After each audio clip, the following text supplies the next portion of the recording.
When Metroid Dread was first revealed, we had plenty of questions, but for a certain type of person, the biggest question was what the Chozo hieroglyphics might say. Yes, I am that kind of person. Metroid Dread features an entirely new Chozo alphabet, different from those seen in Zero Mission, Other M, or Metroid Prime. With only a few quick glimpses of it and no official cipher to translate it, however, there was no real way to find out what it said.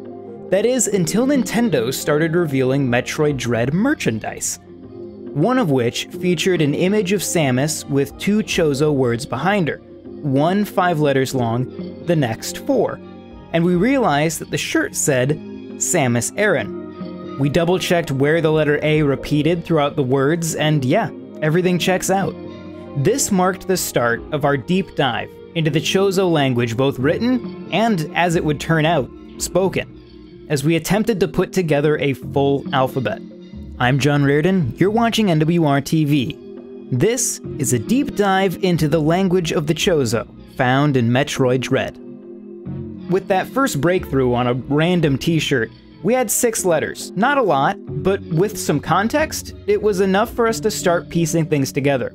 Another piece of official Metroid Dread apparel sported Chozo writing down both sleeves.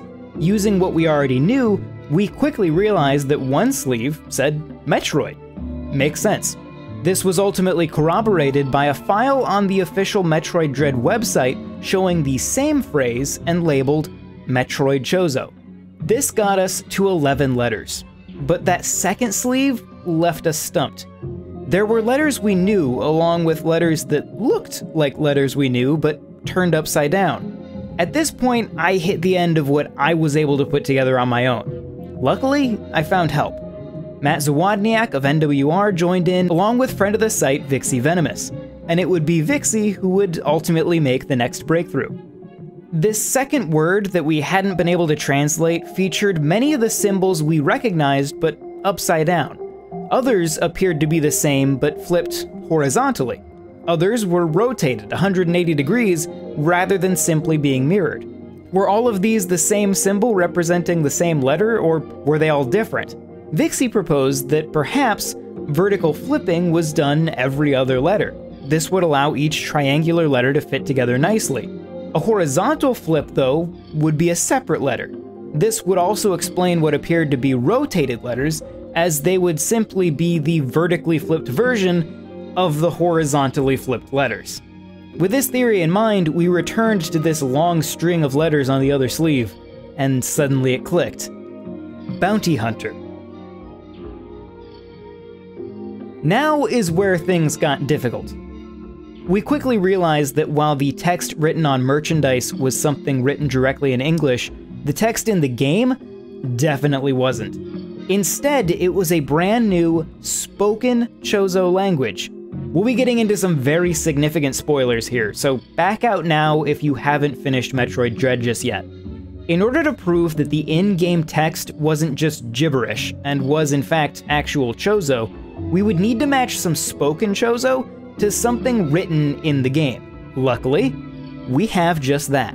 When we first encounter Ravenbeak during the game's opening scene, we can see that his clothing is covered in Chozo writing. When we translate it, it says Hadar Sen Ulman. At the very end of the game, we hear this same phrase out of Ravenbeak. When Ravenbeak says Hadar Sen Ulman, we get the subtitle, Power is Everything. From this we can see that the written language in the game does indeed reflect the spoken language. So now we have 2 avenues to approach this from, the written language and the spoken language.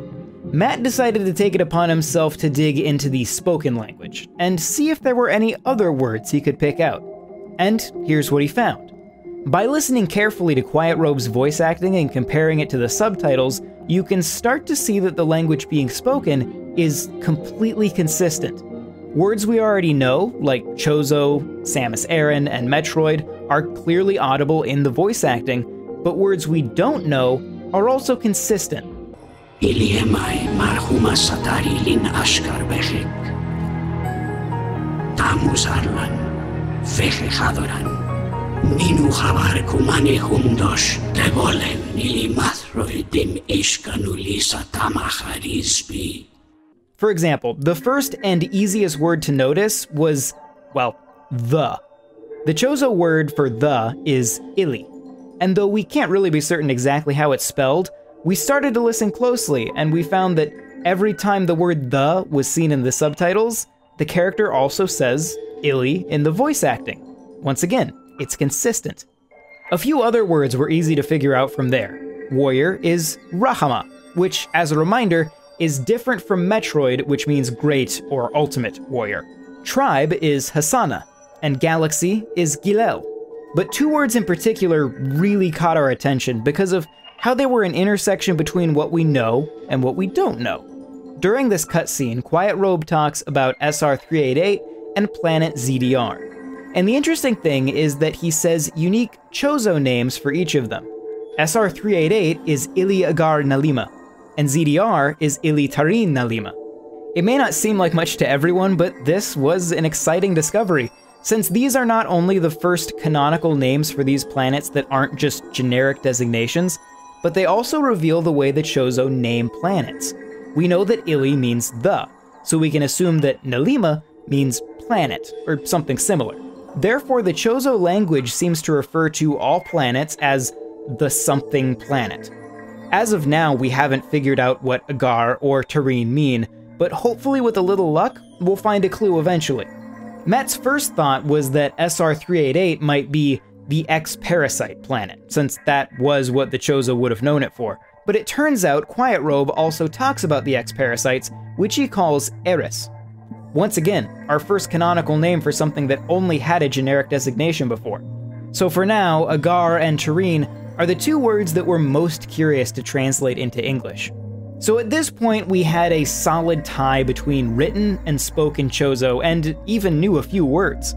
However, we were still missing a few letters. That's when we stumbled upon a very helpful Twitter post from @DartsEnthusiast, who managed to tie a significant amount of the written language in Dread to the written language in Other M. This would ultimately be our key to completing our alphabet. Using the Other M alphabet as a base, we began matching our unknown symbols with their matches in Other M.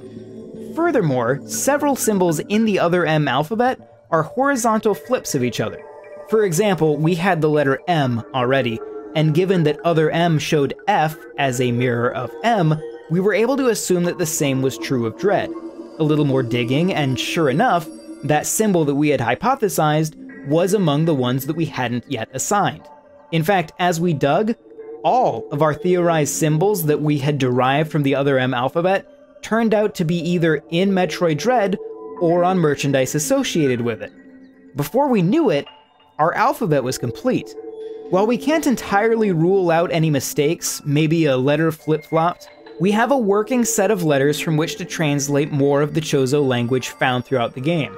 We still don't know every word, of course, but we're making progress. So here's where we turn it over to you. Take this alphabet, enjoy it, correct it if you find any mistakes, and let's dig into some Chozo lore.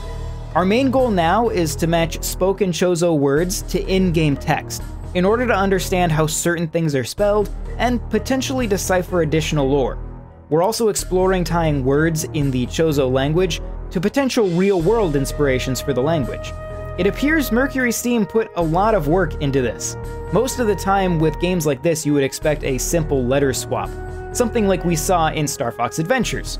But this appears to be an entirely original language, which is cool, and it's extremely consistent, which is even better. So let us know if you find anything, or if you have any additional ideas about the writing itself.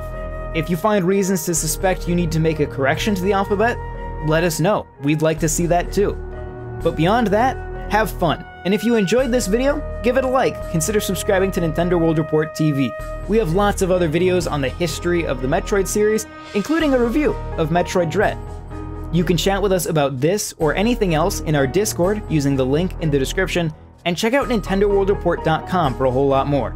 My name's John Rairdin, thank you very much for watching, and I will see you next time. This video was made possible by our generous supporters on Patreon. Did you know that Nintendo World Report is funded directly by fans like you? When you support Nintendo World Report on Patreon, you get immediate access to multiple exclusive podcasts every month, exclusive Discord channels, an early look at select content, and more, all for as little as $1 a month. Check out patreon.com/NWR for all the details.